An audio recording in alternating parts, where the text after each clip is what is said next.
RCN. Le son de la différence.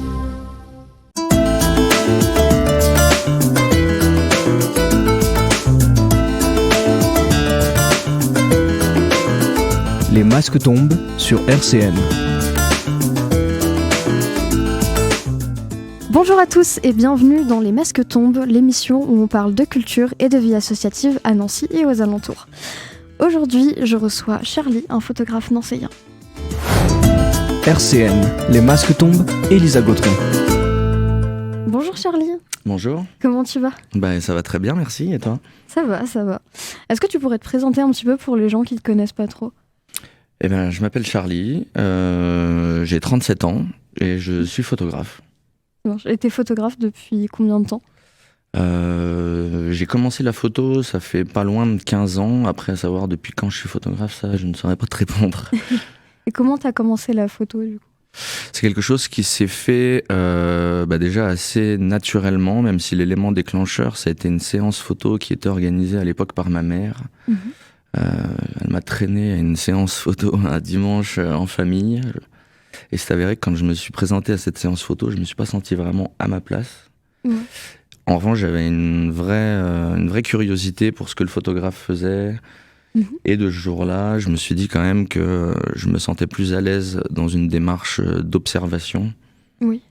Et finalement de raconter les choses plutôt que d'être le modèle et d'être l'acteur finalement de la séance photo qu'on était en train de vivre. Tu te serais mieux senti à ce moment-là derrière la caméra plutôt que devant ? Alors le jour-là, je suis pas sûr, mais en généralité, oui, je suis quand même plus à l'aise de l'autre côté. Je pense que c'est quelque chose qui remonte à vraiment tout jeune. J'ai toujours été plus à l'aise, plutôt dans l'observation que dans l'action, un peu en retrait. Je préfère observer les choses. D'accord, t'étais plutôt quelqu'un du coup qui préférait observer que faire les choses Exactement. Directement. Je me sentais plus à ma place à cet endroit-là. Ouais. Et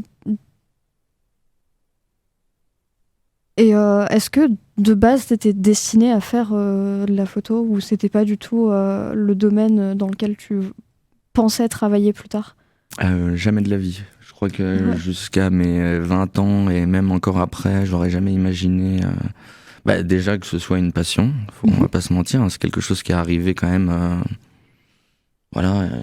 Ça aurait pu se produire avant en soi. Il y avait des signes maintenant quand j'y repense, mais avec du recul. À l'époque, je me voyais pas. C'est pas quelque chose auquel je pensais, même s'il y avait quand même des éléments où je sentais que dans ma famille, des gens étaient quand même attirés par l'image, par ce côté au souvenir. Mon père faisait beaucoup de vidéos, était quand même très intéressé par tout ce côté-là. Mes proches également. Donc voilà, il y aurait pu avoir un déclic. Pourtant, ça s'est jamais produit. Ça s'est fait vraiment très tardivement.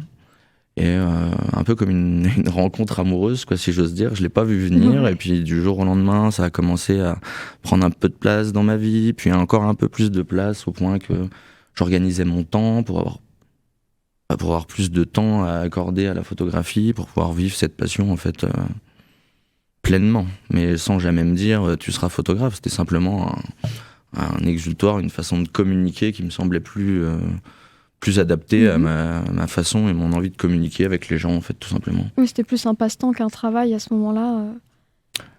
Passe-temps, pas vraiment, dans le sens où je organisais mon travail pour réussir à avoir le temps de faire de la photographie.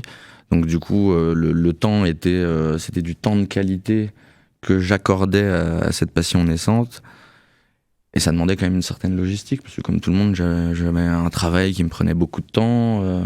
La seule partie disponible étant les week-ends où je pouvais faire en sorte d'exercer, de m'entraîner, de regarder des tutoriels, d'être dans mon coin et de faire en sorte que cette passion se vive au quotidien. Donc tu as commencé à apprendre la photo en autodidacte, t'as pas pris de cours en soi Non, jamais. Je regardais des tutoriels en ligne et j'ai souvenir pour chacune des pratiques, parce qu'il y a énormément de pratiques différentes dans le cadre même de la photo.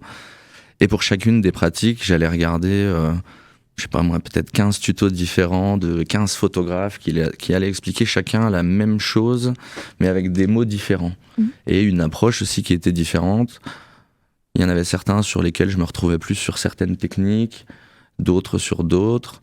Et c'est ce qui a fait qu'au fil du temps, en fait, à force de d'emmagasiner beaucoup de techniques, mais avec des approches différentes, j'ai commencé à comprendre les choses plus facilement. Et une fois que la compréhension venait sans cette partie technique, parce que étant donné que j'avais pas fait d'école de photographie ou ayant été formé par personne dans ce milieu, ça doit se faire effectivement en autodidacte et trouver quelque chose qui va remplacer la technique, parce que la photographie c'est quand même de la technique à la base, et faire en sorte qu'on arrive à s'en sortir en omettant le discours technique et en se concentrant sur une notion de plaisir finalement.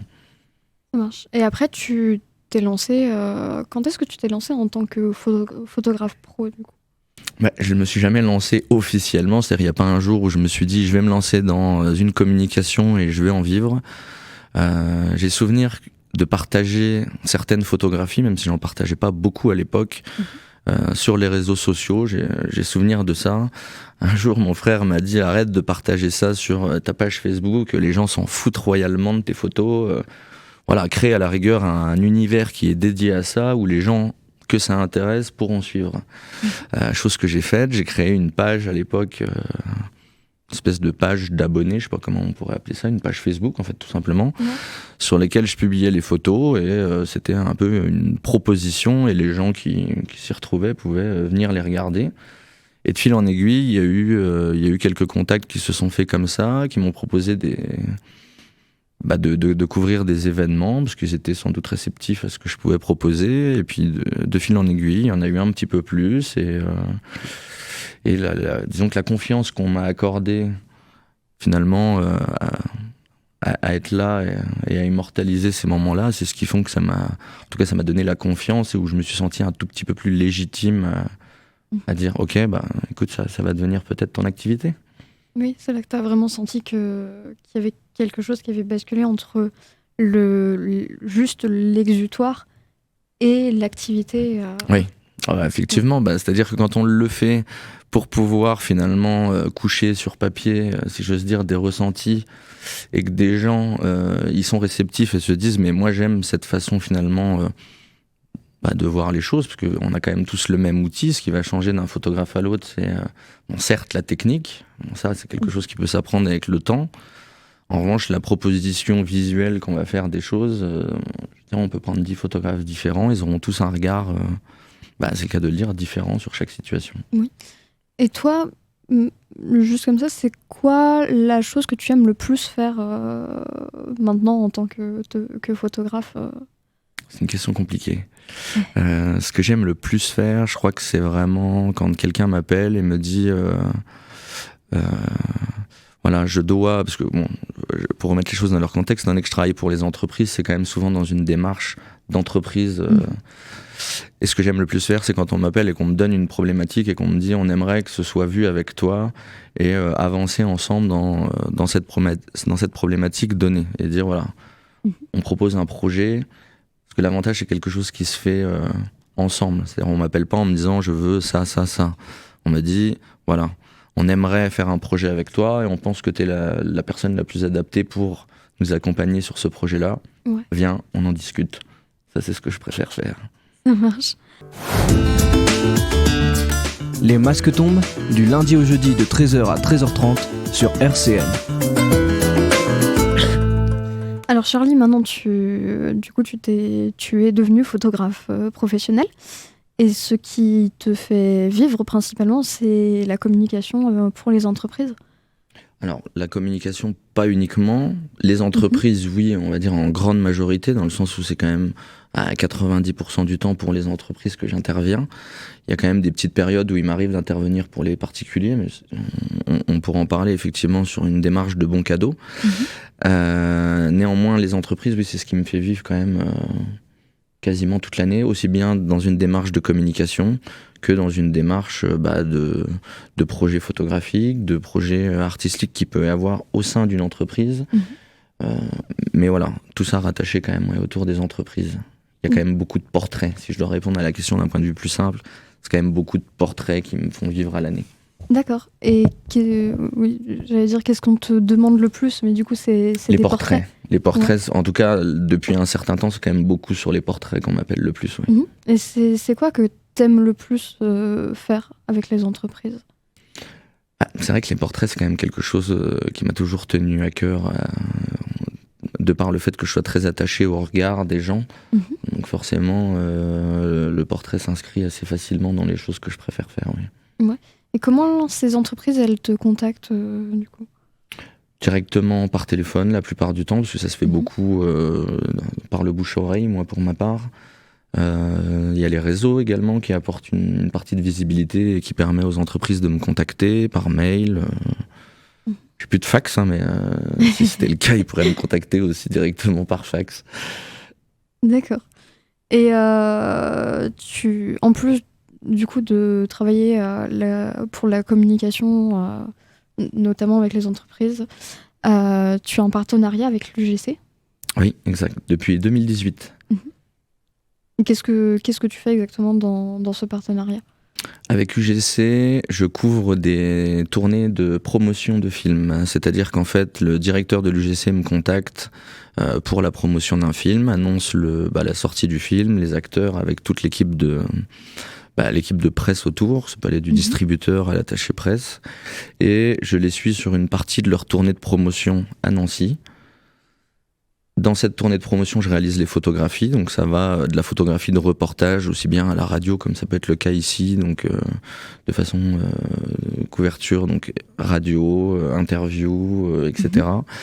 Et pour certains d'entre eux, et ça s'est développé avec le temps, sur de la réalisation de portraits aussi, puisque ça fait partie d'une proposition que j'avais faite à UGC à l'époque. C'était quelque chose qui te tenait à cœur de faire des portraits Ça s'est fait assez étrangement. J'ai rencontré le directeur UGC en fin 2017, je crois, à un événement qui était organisé par la ville. Lui, de son côté, émettait l'envie de vouloir mettre en avant davantage de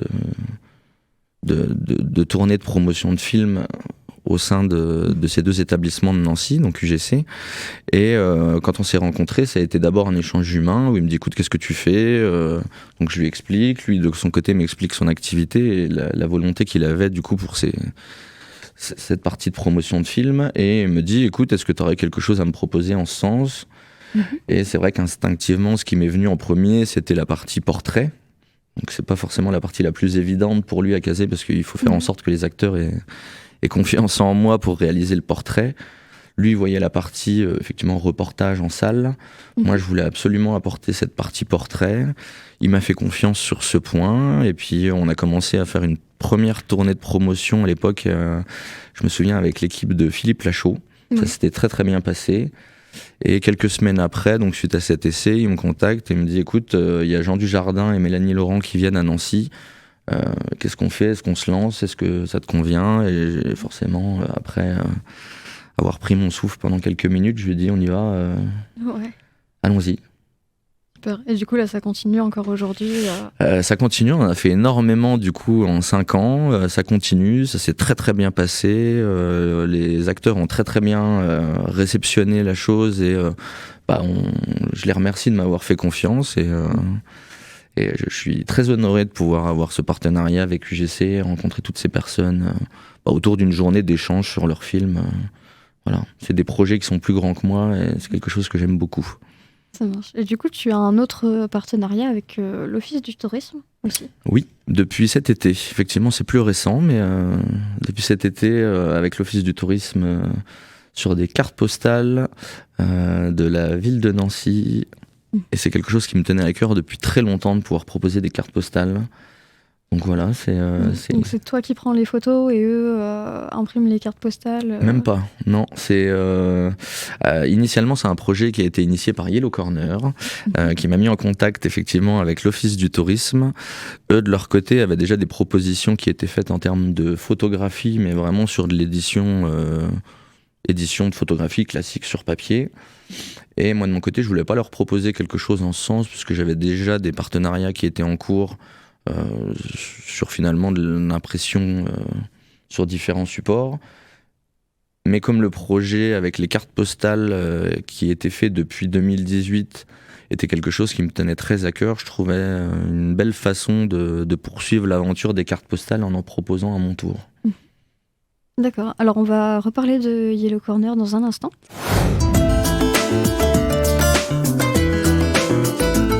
Les masques tombent sur RCN, Elisa Gautron. Alors on parlait de Yellow Corner juste avant. J'ai avec moi Laetitia. Du coup, tu es directrice de Yellow Corner à Nancy. Bonjour, oui, c'est Bonjour. bien ça. Comment tu vas ? Très bien.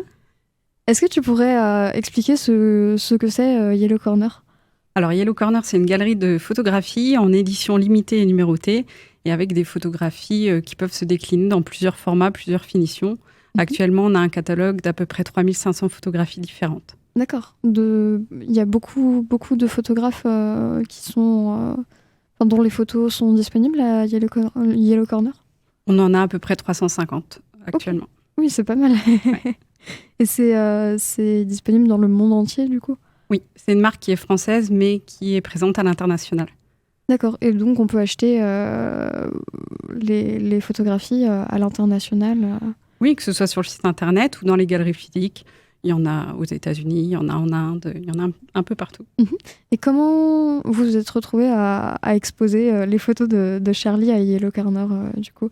Eh ben, c'est suite à une rencontre pour un projet professionnel. Enfin, il y avait un commerçant du quartier de la galerie qui souhaitait faire un tirage d'une photographie qu'avait créée Charlie. Suite à ça, on s'est rencontrés et j'ai beaucoup aimé son travail sur la série sur les cartes postales, Compose with the Past. Oui. Et suite à ça, on a mis en place un partenariat pour qu'elle soit proposée à la galerie de Nancy dans un premier temps. D'accord. Et donc, Charlie, ça t'a fait quoi de te retrouver exposé, de retrouver tes photos exposées à Yellow Corner et vendues à l'international ? C'était un rêve que j'avais depuis quelques années. On était en train d'en parler justement là pendant la pause. Moi, c'était un aboutissement, parce que j'ai souvenir, et on en parlait justement en 2018, de me rendre à Paris pour ce jour-là rejoindre une amie. Enfin bref, donc j'étais à Paris. Ce jour-là, je fais une photographie du dessous de la Tour Eiffel. Notamment qui aujourd'hui est encore proposé et d'ailleurs est disponible dans la galerie Yellow Corner. Et en me promenant, je tombe sur une galerie Yellow Corner à Paris à l'époque, parce qu'il y en a, celle de Nancy n'existait pas encore. Et je rentre dedans et j'étais émerveillé par déjà les finitions qui étaient proposées par cette galerie, par les artistes qui étaient représentés par cette galerie. Et c'est vrai que le jour où la galerie de Nancy avait ouvert, je m'étais dit, si un jour j'ai l'occasion d'être représenté par cette galerie, ce sera un grand honneur. Et c'est un grand honneur, du coup. Ça marche. Alors, Charlie, pour revenir du coup sur ton travail, depuis quelques temps, quelques jours même, tu as proposé via tes réseaux des bons cadeaux pour la fin d'année. Tout à fait. Tu peux nous en parler un peu plus Il y a effectivement deux bons cadeaux qui sont proposés, donc les deux à destination des particuliers. Étant donné que toute l'année, je travaille avec les entreprises, ça me tient à cœur et ça faisait 2 ans que ça n'avait pas été fait. En général, il y avait toujours un petit temps dans l'année où je prenais 1 mois pour avoir un temps de qualité à accorder à cette démarche avec les particuliers. Donc ça peut être dans n'importe quel projet de photographie avec les particuliers. Et étant donné que ça faisait 2 ans que ça n'avait pas été fait, je trouvais ça sympathique en période de fin d'année de revenir avec des bons cadeaux. Un qui va concerner tout ce qui est portrait, donc de la réalisation de portraits. Et un second sur l'initiation à la photo. Ça, c'est quelque chose de plus récent, effectivement, mais voilà, ça me tenait à cœur d'avoir ce petit temps à accorder dans le partage avec des particuliers. Et ça te tient à cœur, du coup, de faire apprendre la photo à des particuliers ? J'ai toujours aimé la partie partage avec les gens. Alors, que ce soit de par des anecdotes, que ce soit de par finalement juste de l'échange sur des façons différentes de voir les choses. Pendant très longtemps, je me suis pas senti légitime à dire je vais former des gens. C'était pas le but du tout de la démarche. L'idée, c'était de dire écoute, si tu es passionné par la photo et que tu souhaites apprendre la photo, moi de mon côté, je suis pas professeur de photo, néanmoins, ayant appris en mettant de côté la partie technique pour essayer d'un peu de vulgariser, si j'ose dire, l'apprentissage et faire en sorte qu'avec des mots simples, on puisse prendre le plaisir et que la démarche initiale soit celle de plaisir et pas celle de technique. Parce que moi, c'est ce qui a été le plus compliqué au début, c'était le côté technique. La partie plaisir, elle était là dès le début, mais la technique prend plus de temps. Et réussir à trouver les bons mots pour donner envie aux gens de continuer. Voilà, ça c'était une vraie volonté.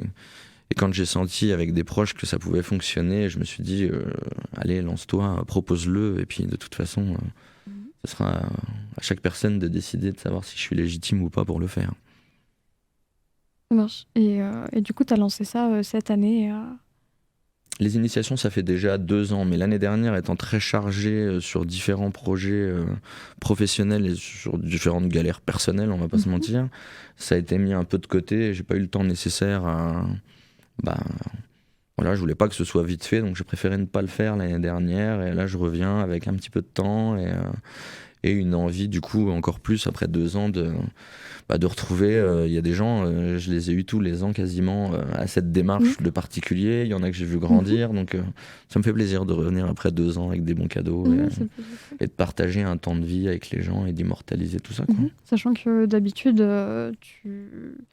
tu ne travailles pas beaucoup avec les particuliers, c'est plus avec les entreprises. Ouais, c'est ça, c'est un peu ma maîtresse, quoi. J'y vais gentiment 1 fois dans l'année, je fais en sorte de ne pas me faire choper par les professionnels. Ça marche. Alors, merci beaucoup, Charlie, d'être venu. On peut te retrouver du coup sur les réseaux sociaux. C'est ça. Donc sur Instagram, c'est Charlie McMinem. Charlie McMinem, tout à fait. Ça marche. Et puis merci Laetitia d'être venue. Merci. Et on se retrouvera prochainement pour une émission complète sur Yellow Corner, du coup. Et merci à toi pour la psychanalyse.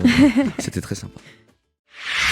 RCN, www.rcn-radio.org